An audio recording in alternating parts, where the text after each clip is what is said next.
जय किसान दोस्तों, मैं चौधरी आप सभी का स्वागत करता हूं हमारे इस छोटे से YouTube परिवार में।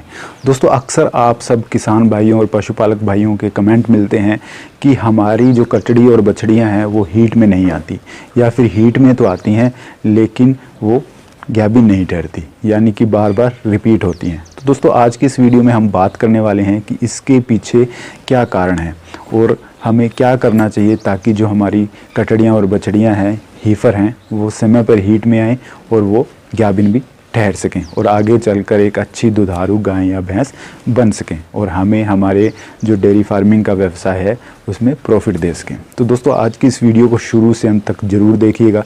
चलिए वीडियो शुरू करते हैं। दोस्तों, अक्सर सुनने को मिलता है कि हमारी जो बछड़ी है वो 3 साल की हो चुकी है, या एचएफ बछड़ी है वो 1.25 साल 1.5 साल की हो चुकी है लेकिन हीट में नहीं आ रही, और अगर आ रही है तो वो बार बार रिपीट हो रही है। तो उसका क्या रीज़न रहता है? तो दोस्तों, ये कोई बीमारी नहीं है, बल्कि जो हमारी हीफर्स को, कटड़ी बछड़ियों को जो पौष्टिक तत्व चाहिए होते हैं उनकी कमी के कारण ये होता है। हमारा जो हम पशुओं को आहार देते हैं वो सही नहीं होता, उसमें पौष्टिक तत्वों की, मिनरल्स की कमी रहती है। हाँ, कुछ मामलों में ये होता है कि कई पशुओं को जन्म से ही उनके जननांगों में दिक्कत होती है, तो उस मैटर में हम कुछ नहीं कर सकते, लेकिन ज़्यादातर मामलों में यही है कि उनका जो आहार है वो सही तरीके से नहीं होता। तो दोस्तों, इस वीडियो में आपको आहार के बारे में बताने वाला हूं कि हम अपनी हीफर्स को, कटड़ी बछड़ियों को कितना आहार दें, कितना हरा चारा दें ताकि उनका जो वज़न है वो सही तरीके से गेन हो और वो समय पर हीट में आए और वो गाभिन भी हों। तो दोस्तों, सबसे पहले हम बात करते हैं कि हमारी जो कटड़ी बछड़ियाँ हैं उनको आहार क्या मिलना चाहिए, यानी कि संतुलित आहार मिलना चाहिए, उसमें क्या क्या मिलना चाहिए। तो दोस्तों, संतुलित आहार, बैलेंस्ड फीड का नाम आते ही हमारे मन में ये आता है कि हमें मार्केट से महंगे वाले फीड खरीदने पड़ेंगे, लेकिन दोस्तों ऐसा कुछ नहीं है। संतुलित आहार का मतलब ये है कि उसमें प्रोटीन, कार्बोहाइड्रेट, फैट और मिनरल्स सही मात्रा में हो, तो वो हम घर पे भी बना सकते हैं। अगर आप काफ स्टार्टर घर पे बनाने की वीडियो देखना चाहते हैं तो हमारे चैनल पे वो वीडियो अवेलेबल है, आपको नीचे डिस्क्रिप्शन बॉक्स में उसका लिंक मिल जाएगा, वहाँ से देख सकते हैं। और अगर सिंपल तरीके की अगर हम बात करें कि हम कैसे बनाएं काफ स्टार्टर, तो सिंपल सी बात है कि अगर आप मान लीजिए 100 किलो काफ स्टार्टर बनाना चाहते हैं तो उसके 3 हिस्से कर लीजिए, यानी कि एक हिस्से में आपको लेनी है खल, यानी कि 33% खल लेनी है, 33 किलो। अब खल आप कोई भी ले सकते हैं, ऐसा नहीं है कि आपको बिनोले या सरसों की ही खल लेनी है। आपके एरिया में, लोकल एरिया में जो आपको आसानी से उपलब्ध हो जाए उनमें से आप कोई सी भी खल ले सकते हैं। दूसरा हिस्सा है अनाज का, यानी कि 33% आपने लेना है अनाज। अब अनाज आप मौसम के अनुसार कोई भी ले सकते हैं। मान लीजिए अभी गर्मी का टाइम है तो आप गेहूँ ले सकते हैं, सर्दियों में आप बाजरा ले सकते हैं, और इसके अलावा अगर कोई और अनाज अवेलेबल है तो वो भी आप ले सकते हैं। जो तीसरा यहाँ है उसमें आपने लेना है 33% चोकर और जो छिलके रहते हैं दालों के, वो। अगर आपके पास चोकर या दालों के छिलके उपलब्ध नहीं हैं तो घबराने की कोई ज़रूरत नहीं है, उसकी जगह आप अनाज ले सकते हैं क्योंकि अनाज में छिलका भी अवेलेबल रहता है। इसके साथ साथ अगर आपके पास हरा चारा पर्याप्त मात्रा में अवेलेबल नहीं है तो आप मिनरल मिक्सचर उसमें ऐड कीजिए। प्रतिदिन 30 से 40 ग्राम आपको मिनरल मिक्सचर देना है और साथ में 30 से 40 ग्राम नमक। और अगर आपके पास हरा चारा सही मात्रा में अवेलेबल है, मौसम के अनुसार अलग अलग हरा चारा आप अपने पशुओं को खिला सकते हैं, तो वहाँ आपको मिनरल मिक्सचर देने की ज़रूरत नहीं है, क्योंकि जो मिनरल्स हैं वो आपको हरे चारे से आपके पशुओं को मिलते रहेंगे।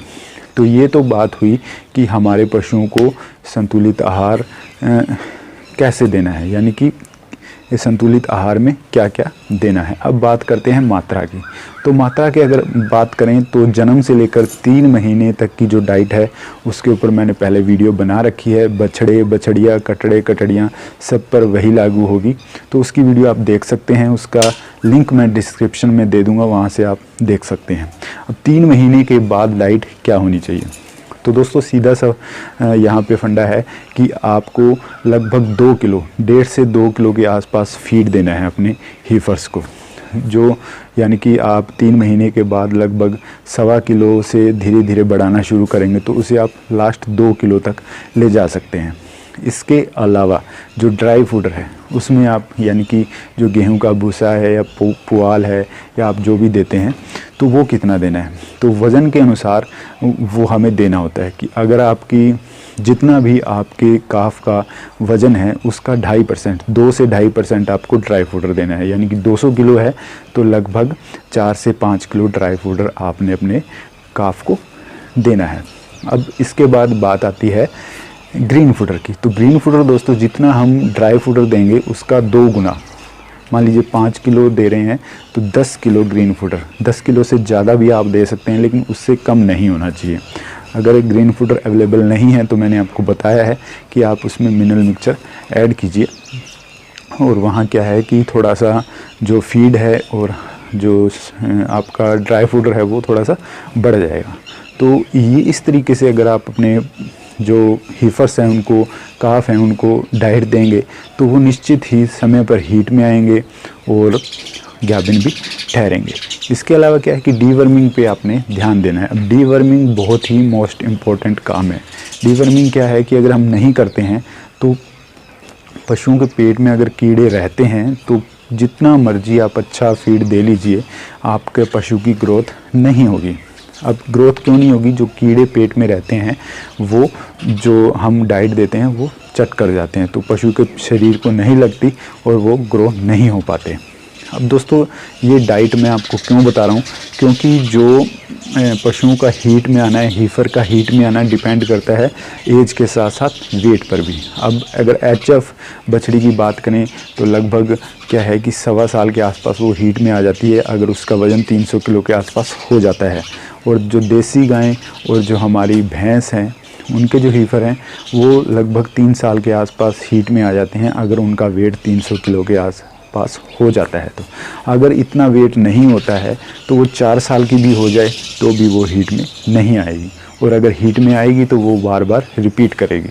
तो इसीलिए मैंने आपको यहाँ बताया है कि ये हीट में नहीं आना या रिपीट होना ये कोई बीमारी नहीं है, ये सिर्फ आहार पर डिपेंड करता है। तो आप अपने जो हीफर्स काफ हैं उनका जन्म से ही केयर कीजिए ताकि वो आगे चलकर सही समय पर हीट में आएँ और गाभिन ठहरें और आगे चलकर अच्छी गाय भैंस बने। तो दोस्तों ये एक सिंपल सी जानकारी थी, आप किसी टोटके के चक्कर में मत पड़िए, किसी शॉर्टकट फार्मूले के चक्कर में मत पड़िए। सिर्फ अपने पशुओं का जो डाइट प्लान है वो मेंटेन रखिए। आपका पशु सही टाइम पर हीट में भी आएगा, चाहे वो हीफर है चाहे वो एडल्ट पशु है। सभी में अगर ये चीज़ आप फॉलो करते हैं तो आपको कहीं भी कोई भी दिक्कत नहीं आएगी। आपकी जो पशुओं की 90% बीमारियां हैं वो यहीं ख़त्म हो जाएंगी। तो दोस्तों उम्मीद करता हूँ ये छोटी सी जानकारी आपको पसंद आई होगी। वीडियो पसंद आया हो तो लाइक कर दीजिएगा, अपने पशुपालक भाइयों के साथ शेयर कर दीजिएगा, और अगर आप हमारी वीडियो पहली बार देख रहे हैं तो सब्सक्राइब करें चैनल को और साथ में बेल आइकन ज़रूर दबाएं। बेल आइकन दबाने के बाद आपको एक लिस्ट मिलेगी, उस पर ऑल को दबाएं ताकि सारी वीडियो का नोटिफिकेशन आपको मिले और हमारी वीडियो आप हमेशा देखते रहें। तो दोस्तों फिर मिलेंगे एक नई वीडियो में एक नई जानकारी के साथ। तब तक जहां भी रहें स्वस्थ रहें, मस्त रहें। जय हिंद, जय भारत।